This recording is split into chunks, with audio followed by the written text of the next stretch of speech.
Bonjour Jacob Cohen. Bonjour. Après un début d'année centré sur l'affaire Dieudonné, avez-vous un message à passer aux juifs français du quotidien qui sont peut-être inquiets?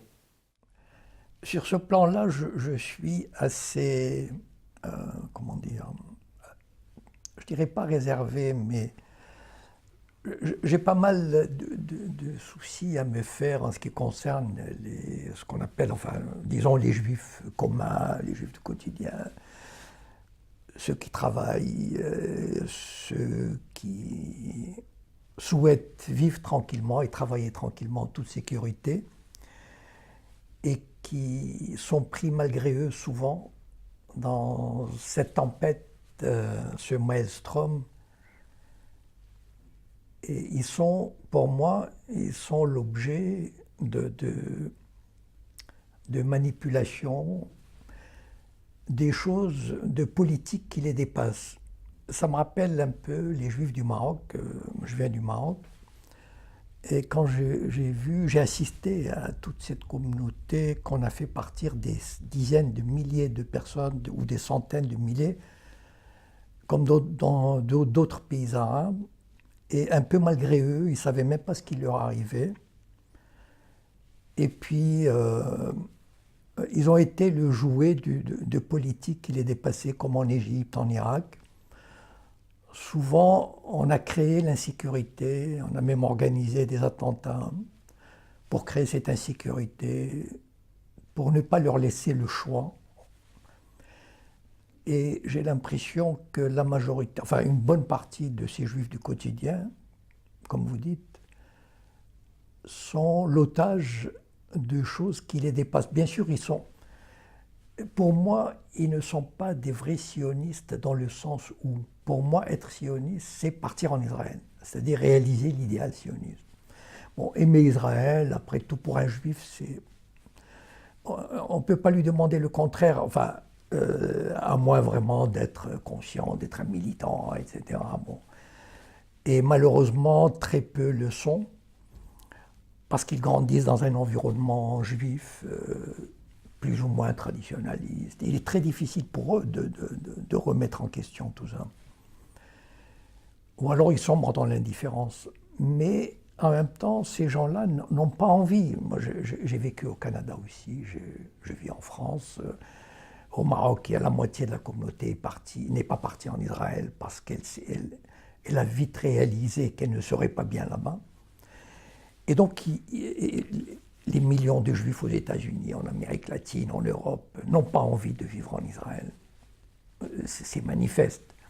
Et d'ailleurs, Israël a arnaqué la majorité des juifs qui sont allés, les juifs russes, les juifs éthiopiens, les juifs des pays arabes. Et donc les juifs en France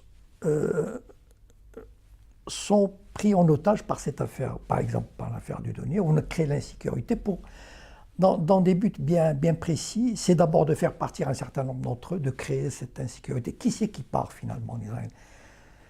L'année dernière, il y a 3000 juifs français qui sont partis en Israël, vivre en Israël. Bon, on ne dit pas combien reviennent. Mais vous remarquerez que jamais les dirigeants n'y vont. C'est-à-dire les BHL, les Patrick Cohen, les Hanouna, etc. Ça serait bien qu'ils débarrassent le plancher, si c'est possible, mais eux, ils sont très bien en France, bien que leur cœur, leur patrie de cœur est Israël. Et ça, c'est... Par contre, ils font sentir aux autres, au petit peuple, ceux qui sont enseignants, comptables, etc. On leur fait sentir que eux, ils sont en danger. Et qu'il faut qu'ils partent, qu'ils envoient leurs enfants, etc.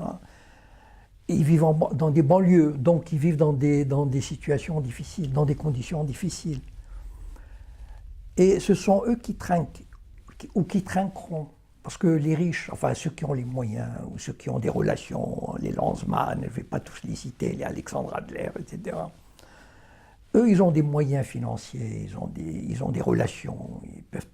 Le jour où ils partiront en Amérique, à Miami. Ils ne vont pas aller... Enfin, moi, je connais des gens qui sont allés à Miami parce qu'ils disent que la situation en France devient impossible, trop d'Arabes, trop de Noirs, trop d'antisémitisme. Mais ils ne vont jamais en Israël. Ils vont à Miami, ces gens-là. Et donc, en fait, ceux qui trinquent, ce sont les Juifs du quotidien. Et malheureusement, Enfin, moi qui suis d'assez près les médias juifs, je ne vois pas comment les éveiller à cette conscience. Parce que, enfin, c'est-à-dire en quelques phrases, c'est pas possible. Voilà, c'est pas possible de leur faire. Il faudrait tout reprendre à zéro. Et malheureusement, enfin, moi j'appelle ça, vous savez, quand il y a une guerre, on dit les dommages collatéraux. Ben, ce sont les dommages collatéraux, ça veut dire ils paieront, enfin beaucoup de gens paieront les pots cassés.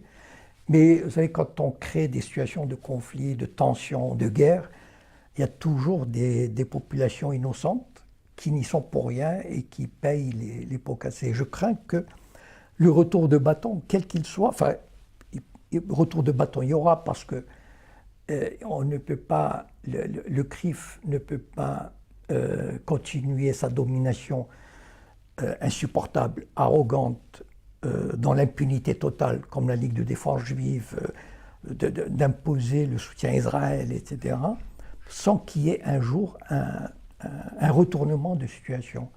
Et je crains que ceux qui paieront, ce ne seront pas les riches et les puissants, mais les petits juifs. Quand on fait de la politique à un certain niveau, ce qui compte pour Ben Gurion, par exemple, quand il dirigeait l'État juif à sa création, il appelait les juifs arabes, notamment les juifs marocains, des poussières d'humanité. C'est-à-dire, en fait, c'était de la chair à canon, du lumpenprolétariat, comme on dit, c'est-à-dire des gens qu'on va envoyer dans le désert, peupler les villes de développement et qu'on traite comme des Arabes, comme des Noirs. C'est-à-dire que quand on a un idéal de construire un État juif, un État sioniste fort, les gens deviennent... Mais vous savez, c'est pas typico-sioniste, ça veut dire que tous les dirigeants politiques, je veux dire, on peut sacrifier dans une guerre, dans une aventure, etc. On sacrifie 10 000, 20 000 hommes, 50 000 hommes, 100 000 hommes, avec, je dirais pas la fleur au fusil. Mais disons, ça fait partie de la politique.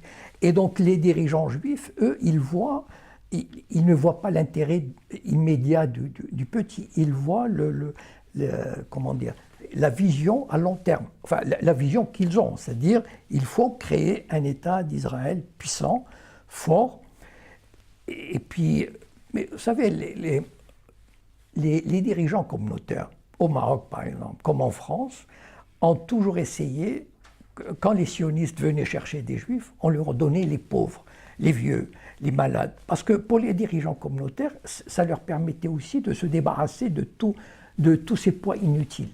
Et donc finalement, ils y trouvent leur compte. Donc si des dirigeants communautaires en France voyaient des gens un peu dispersés dans les banlieues partir, ça renforce Israël. Et puis bon, en même temps, bon, ce sont des petits qui partent. Eux, ils ont dépassé les cas personnels. C'est-à-dire, ils sont comme habités par cette vision de l'État d'Israël fort et suprêmement implanté, avec de plus en plus d'habitants, etc. C'est ça leur principale préoccupation. C'est pas la population, les petites familles dispersées par-ci par-là, leur bien-être, leur sécurité. Et d'ailleurs, l'antisémitisme, il est entretenu. On entretient cet antisémitisme. Ils sont contents. Enfin, quand on voit le film Diffamation fait par un Israélien qui n'était pas antisioniste, et on voit comment l'antisémitisme est quasiment fabriqué. Diffamation. Le documentaire du réalisateur israélien Yoav Shamir n'en finit pas de faire des vagues, et ce, bien au-delà des frontières de l'État hébreu. Selon sa thèse, Israël est prisonnier de son identification avec l'Holocauste, de son obsession de l'antisémitisme passé et actuel. L'une des scènes les plus troublantes du film des élèves israéliens visitant le camp d'Auschwitz. Un voyage préparé depuis plusieurs mois avec des professeurs qui leur ont répété que depuis l'Holocauste, les Juifs sont livrés à eux-mêmes face à un monde hostile.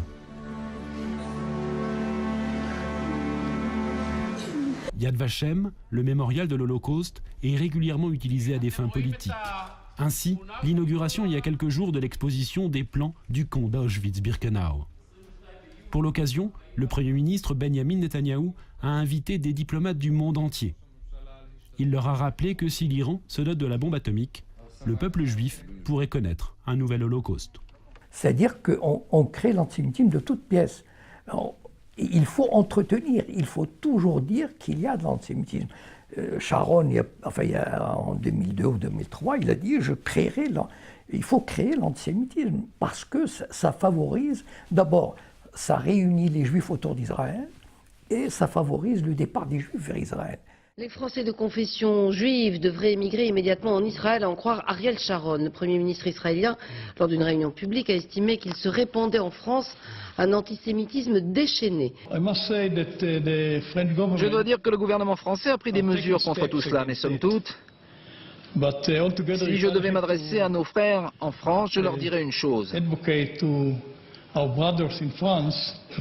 Partez en Israël aussi vite que possible. Je dirais la même chose à tous les Juifs du monde.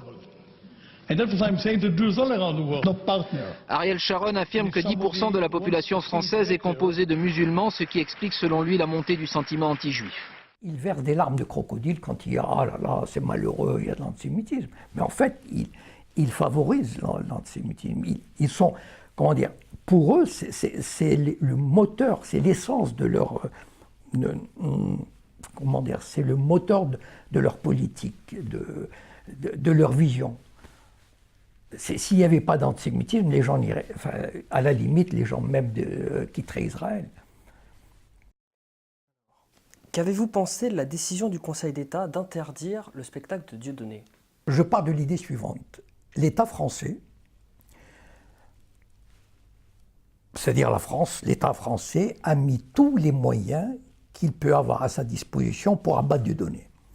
Bon, quand on connaît le fonctionnement de la justice en France, il n'est pas étonnant de voir le Conseil d'État se soumettre à la volonté d'un ministre, parce que c'était une question trop importante.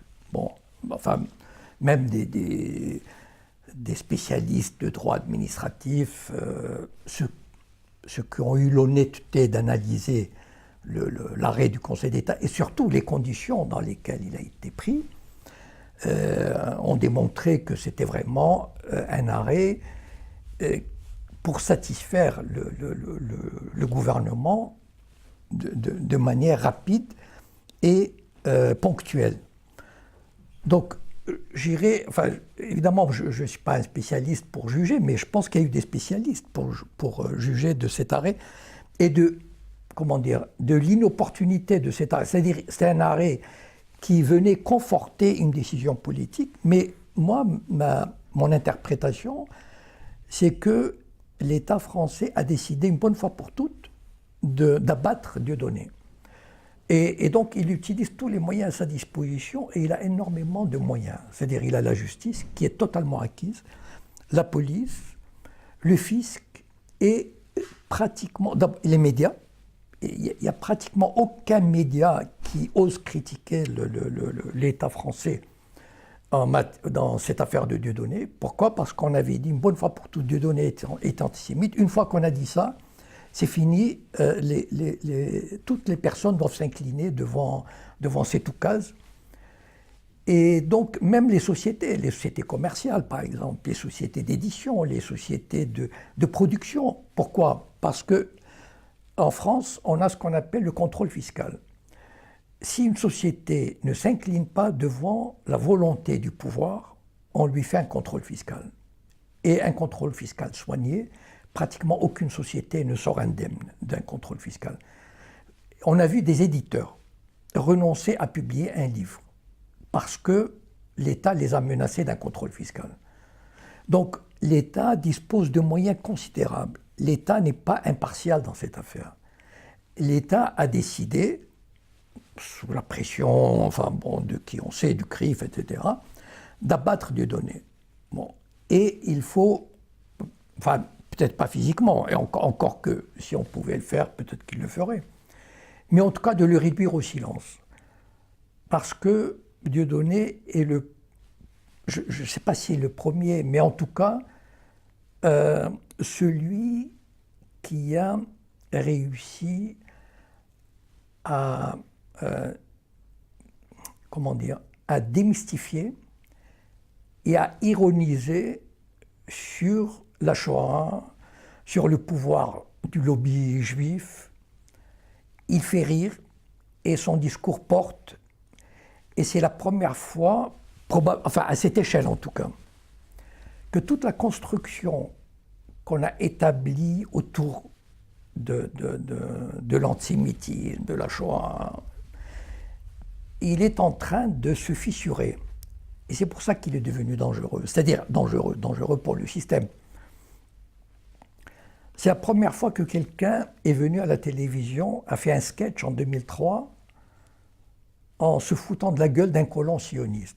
Je me suis récemment reconverti au fondamentalisme sionisme, enfin bon, pour des raisons qui me sont purement professionnelles, enfin spirituelles. Je trouve, enfin, j'ai une petite chose à vous dire. Et d'ailleurs, j'encourage les jeunes gens qui nous regardent aujourd'hui dans les cités pour vous dire, convertissez-vous comme moi et essayez de vous ressaisir. Rejoignez l'axe du bien. Hein, l'axe américano-sioniste, ça me paraît important, hein, qui vous offrira beaucoup de débouchés, beaucoup de bonheur, et surtout le seul axe qui vous offrira la possibilité de vivre encore un peu. Hein. C'est un peu une improvisation peut-être, non ? Attends. Et ça, c'était absolument insupportable pour le système. Et le système a essayé de l'abattre. D'ailleurs, enfin, si vous vous souvenez, chronologiquement, son sketch est passé un vendredi ou un samedi. Le mercredi suivant, un spectacle qui devait donner à Lyon a été annulé. C'est dire le pouvoir qu'a le système. Grâce, je ferai référence rapidement aux Sayanim, c'est-à-dire à ces juifs sionistes qui travaillent pour le Mossad. Vous avez écrit un livre là-dessus. C'est ça, voilà, le printemps des Sayanim. Il faut savoir, c'est ça qui donne la force. Il faut vraiment avoir à l'esprit qu'il y a 3-4 000 Sayanim en France, c'est-à-dire des juifs sionistes qui collaborent avec le Mossad, qui obéissent aux instructions du Mossad et qui lancent des fatwas, toutes sortes de fatwas. Par exemple, s'il s'agit d'interdire de donner, ces milliers de personnes se mettent en chasse. Voilà. Et ils sont partout, ça veut dire ils sont dans les médias, dans les administrations, dans la justice, dans la police, etc. Et c'est ce travail qu'on ne voit pas. Et c'est ça qui donne cette impression vraiment d'unanimisme aussi qui aide. Et donc, lui, Dieudonné, a vraiment... Il a montré finalement quoi ? Il a montré le 2 poids 2 mesures. Ça veut dire qu'on pouvait se foutre, mais alors en se bidonnant ou en méprisant les musulmans, les bougnots, les noirs, les cathos. On pouvait traiter le prophète Mohammed de terroriste, de pédophile, tout ce que vous voulez, Jésus, on pouvait... Enfin, mais il y avait le tabou des tabous qui étaient sacrés, voilà. Et il a touché à ce tabou. Et ce tabou a commencé à être ébranlé. Et c'est ce que le système ne lui pardonne pas. Et il ne lui pardonnera jamais. Voilà, parce que il est vrai qu'un grand nombre de gens dans le pays, de jeunes, etc., grâce aux réseaux sociaux, commencent à prendre conscience de ça. Et ils ne veulent plus marcher. Voilà. Et le système est ébranlé. Et c'est pour ça que c'est un homme à abattre. Voilà. Je crois que c'est le titre. Enfin, l'homme à abattre. Voilà. Et l'État français a tellement de moyens avec lui. En tout cas, la chance qu'on a aujourd'hui, c'est peut-être qu'on a suffisamment de réseaux sociaux, qu'on peut faire des vidéos. Et il y a pas mal de gens qu'on n'arrive pas encore... Il y a une résistance quand même qui se fait.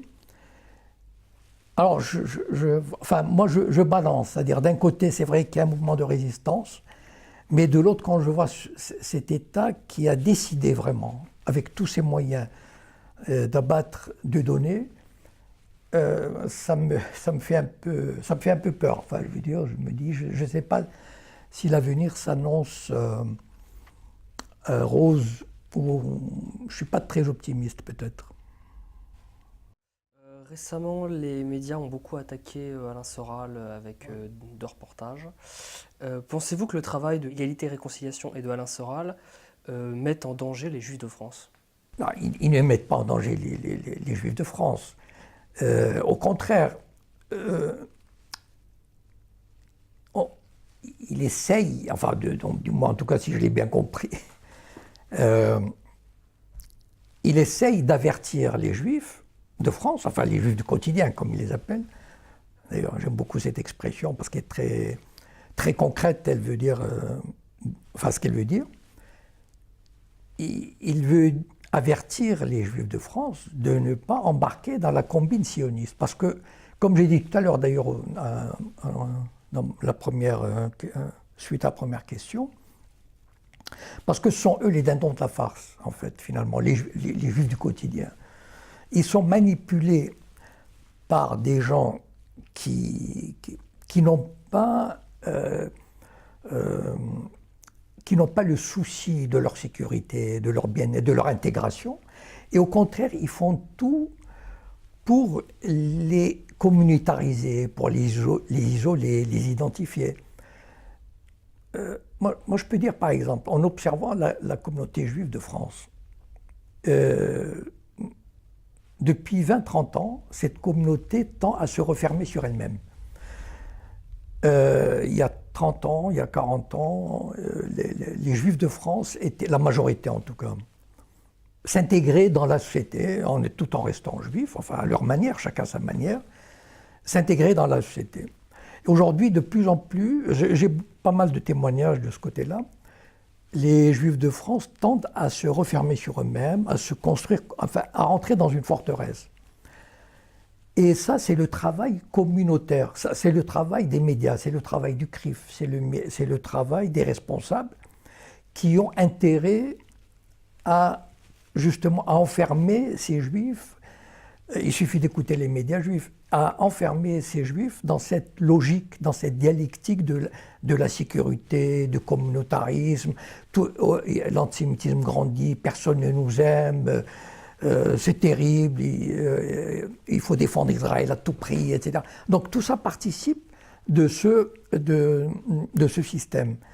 Et quand quelqu'un comme Alain Soral vient leur dire il faut abandonner, enfin bon, en tout cas, il faut sortir de cette logique de communautaire et chercher à vivre sur des bases égalitaires, fraternelles, avec vos voisins qui ne sont pas vos ennemis.